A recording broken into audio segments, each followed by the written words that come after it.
Assalamualaikum warahmatullahi wabarakatuh.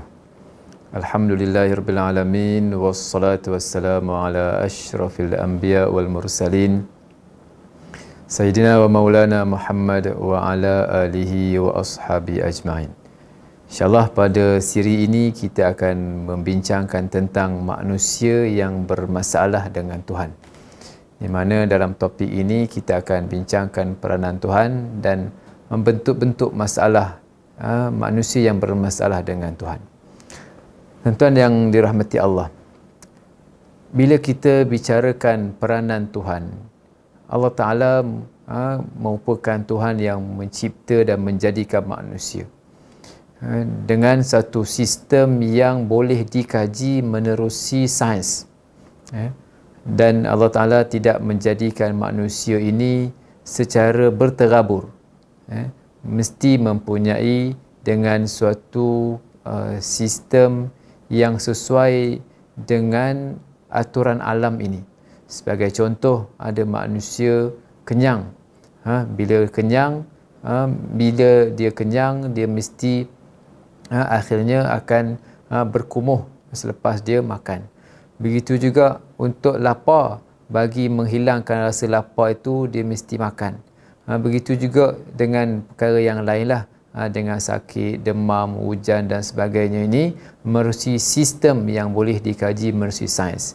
Ini kan sistem yang Allah Ta'ala tentukan ini merupakan susun atur yang terbaik, yang terhebat, yang superior untuk kebaikan dan kemaslahatan manusia.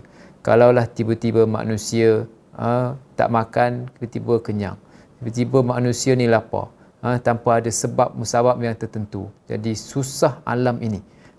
Namun dalam masa yang sama, ada yang Allah Ta'ala jadikan manusia ni sakit, dan ada yang Allah Ta'ala jadikan ditimpa musibah, ada yang Allah Ta'ala berikan keuntungan. Semua itu berdasarkan hikmah yang tertentu yang Allah Ta'ala ciptakan untuk manusia. Dalam masa yang sama, dalam sistem ini ada yang boleh dikaji secara konsisten kerana dia berlaku secara konsisten, dan ada perkara yang di luar kemampuan manusia yang ini kita serahkan kepada Allah Subhanahu wa Ta'ala. Dan dalam masa yang sama, Allah Ta'ala memberikan kebebasan kepada manusia untuk menentukan sebahagian besar daripada nasib dan kehidupannya. Maknanya Allah Ta'ala jadikan kepada kita ni, kan, boleh kita katakan sebanyak 30%, 40% Allah telah menentukan hidup kita.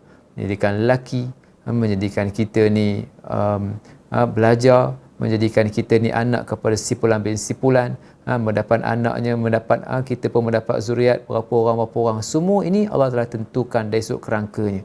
Dari sudut yang lain pula, menentukan nak makan apa, nak apa, semua ditentukan kepada manusia. Pilihan kepada manusia. Dengan kata lain, 30% pilihan daripada Allah Ta'ala, 70% pilihan kepada manusia. Ini untuk kita memudahkan kefahaman kita. Maknanya sebahagian besar daripada nasib kita ni ditentukan oleh kita yang buat.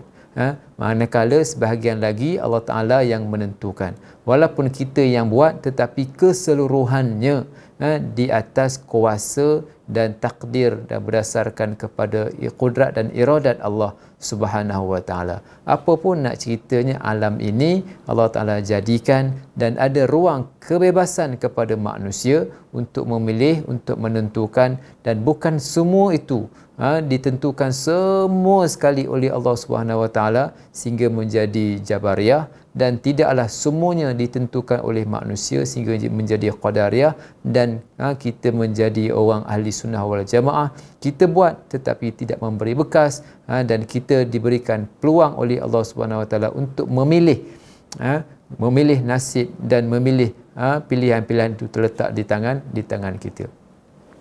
Tuan-tuan yang dirahmati Allah, dalam sesi yang lalu, dalam siri yang lalu, kita membincangkan 4 perkara ini terhadap Tuhan. 4 persepsi manusia terhadap Tuhan. Ada yang atheist, ada yang agnostik, ada yang theism, dan ada yang atheism.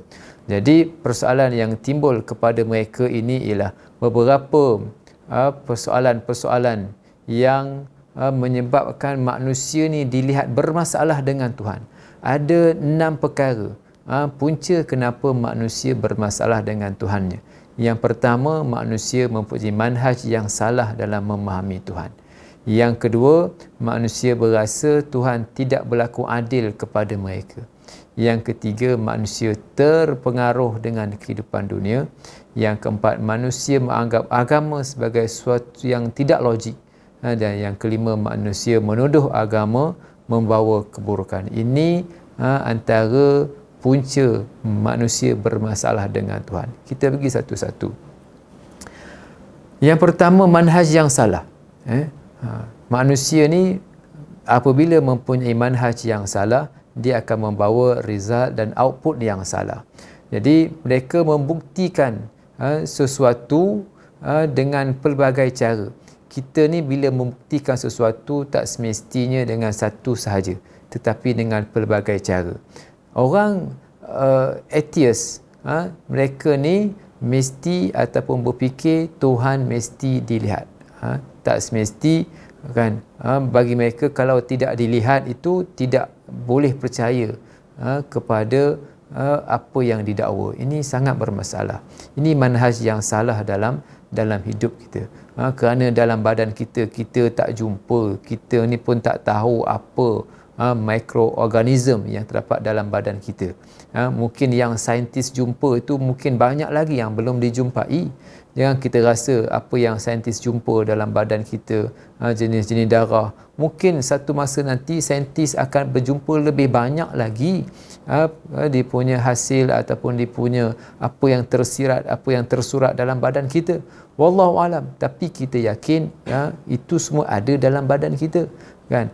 Kita kalau nak mesti nak tunjuk lu baru nak percaya, maknanya susahlah. Kita dalam hati kita, dalam perut kita ni ada macam-macam. Tak percaya ke, kan? Tetapi dah ada. Nak tengok dulu baru nak percaya. Jadi susah. Kerana ada perkara yang kita tak mesti tahu semua, tak mesti tengok semua, tetapi kita bergantung kepada perkhabaran, bergantung kepada pembuktian-pembuktian yang lain untuk membuktikan kewujudan dan kebenaran satu-satu perkara. Apabila mereka menggunakan manhaj yang salah dalam membuktikan ketuhanan, mereka akan bawa banyak masalah dengan Tuhan. Yang kedua, kenapa manusia ni bermasalah dengan Tuhan? Kerana mereka menganggap Tuhan tidak berlaku adil kepada mereka. Dunia ini penuh dengan ujian yang menuntut untuk kita bersabar dan menerima segala ketentuan daripada Tuhan. Jadi, kalau kita tak sabar, kalau kita tak tabah, kita akan merungut akan banyak masalah yang berlaku kepada kita. Jadi, apabila kita seringkali mempersoalkan ketidakadilan Tuhan, jadi siapa sebenarnya yang adil? Siapa sebenarnya yang adil? Dia miskin, dia kaya, dia ni susah, dia tak susah. Siapa sebenarnya yang adil? Adil ikut kata siapa? Ikut kata kita adil ke? Sekarang ni siapa Tuhan? Siapa Tuhan? Nak ikut kata siapa?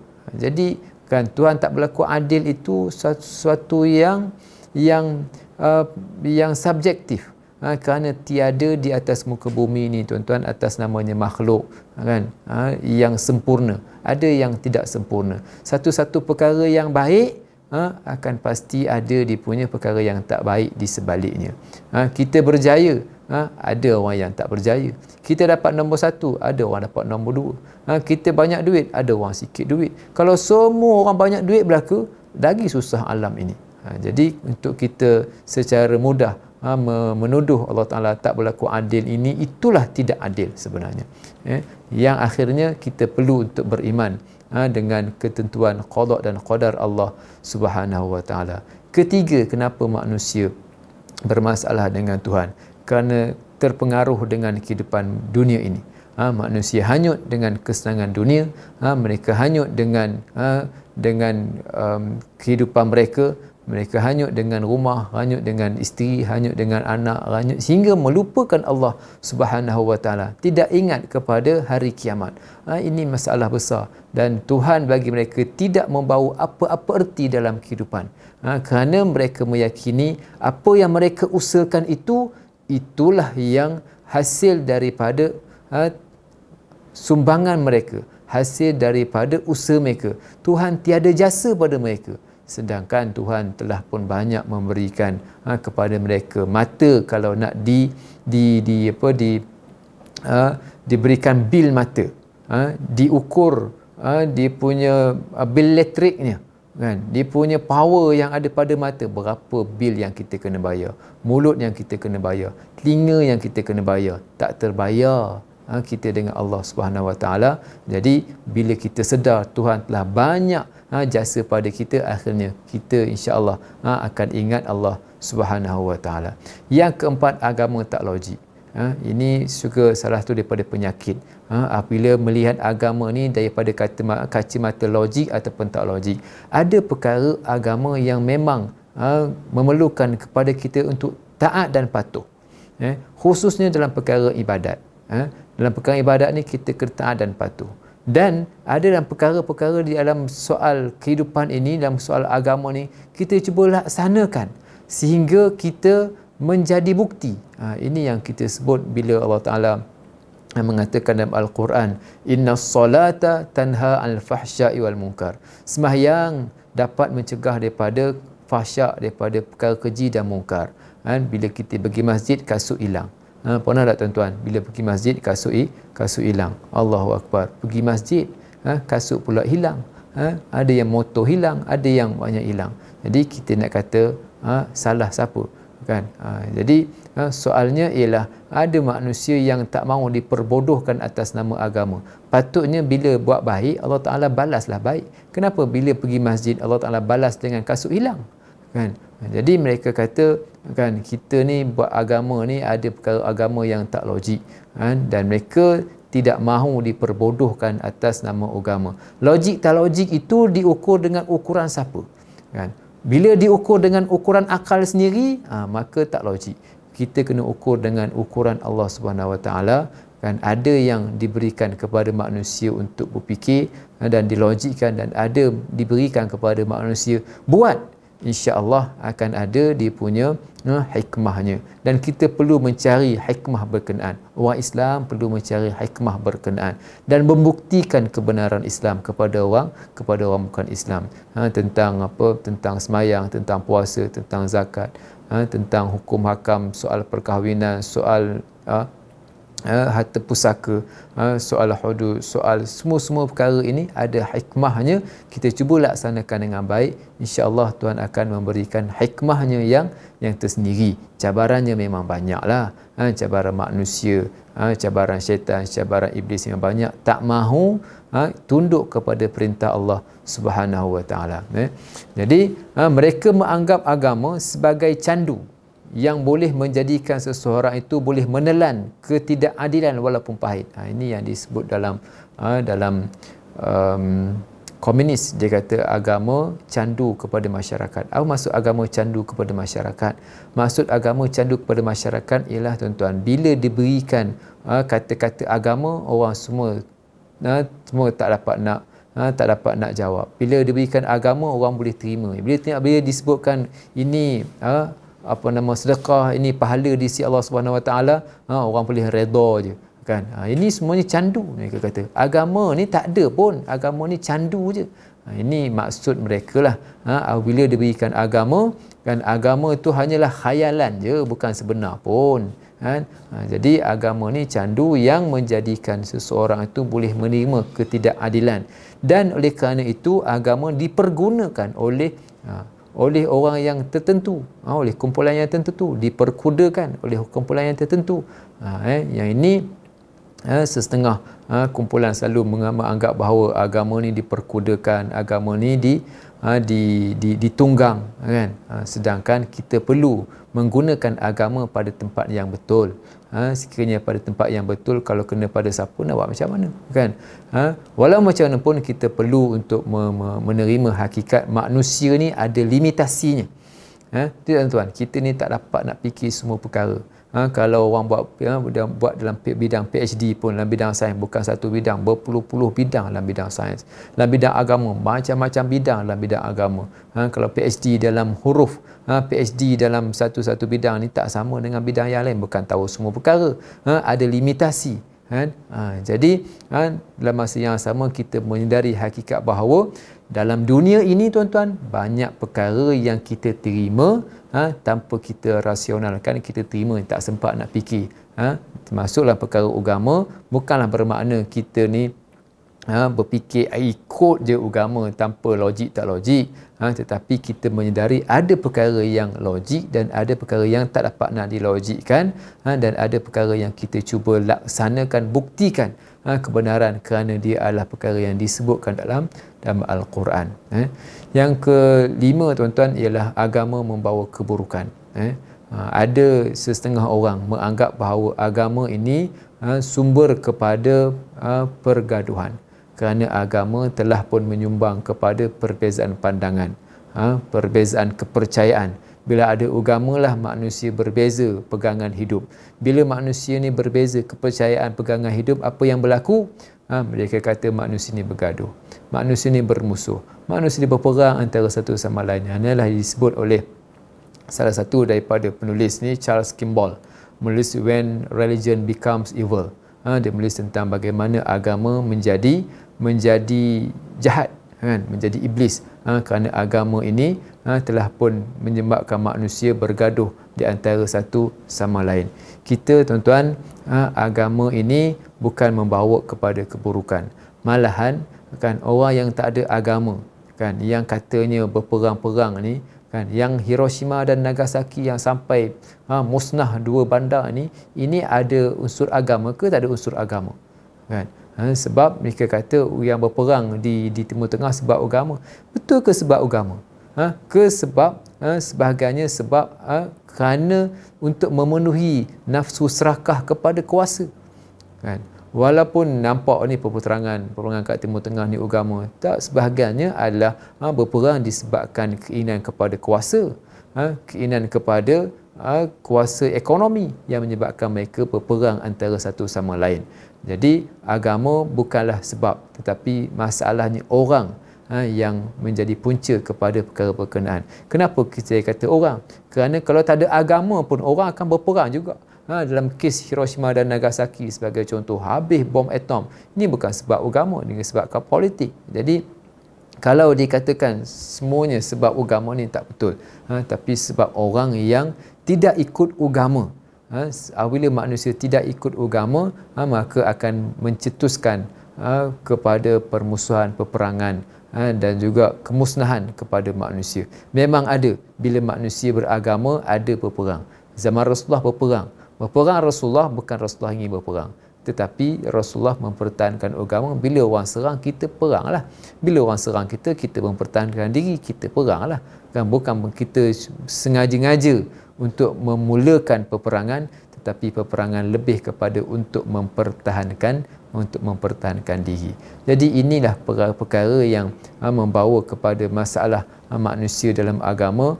Jadi kita mahu supaya manusia ini tidak menjadi kufur, tidak menjadi atheist, tetapi manusia yang beriman kepada Allah Subhanahu Wa Taala, mempunyai manhaj yang betul dalam Tuhan, mempunyai persepsi yang betul terhadap Tuhan, mempunyai kesabaran di atas segala musibah yang berlaku. Kerana bila orang ni bila tertimpa musibah, bila tertimpa bencana, bila tertimpa sesuatu yang tak baik dalam hatinya, mula dia akan berfikir, Tuhan dah tak sayang kepada aku.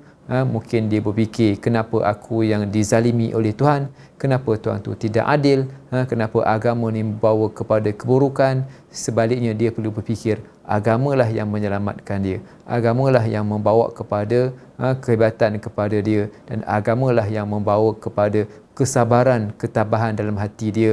Walaupun orang kata itu candu, itu lantaklah, kerana itu perspektifnya, itu adalah perspektif daripada mereka. Perspektif daripada kita ialah beriman kepada qada dan qadar. Tuan-tuan yang dirahmati Allah Subhanahu Wa Taala, apabila kita meyakini Islam satu agama yang baik, Tuhan sebagai Allah SWT sebagai Tuhan yang perlu untuk kita yakini dan perlu untuk kita imani, insya-Allah Tuhan akan membantu kita, Tuhan akan lebih sayang kepada kita. Kalau kita ditimpa bencana, bencana itu sedikit, kalau bencana itu banyak, mudah-mudahan bencana itu sebagai satu kafarah di atas kesalahan dan di atas segala dosa yang kita lakukan, dan kita insya-Allah akan mendapat keredaan dan pahala yang banyak di sisi Allah di akhirat nanti. Itu yang dapat saya kongsikan dalam tajuk yang ke-8 ini. Mudah-mudahan kita mendapat taufik dan hidayahnya. Aqulu qawli hadza wa astaghfirullahal azim li wa lakum. Wassalamualaikum warahmatullahi wabarakatuh.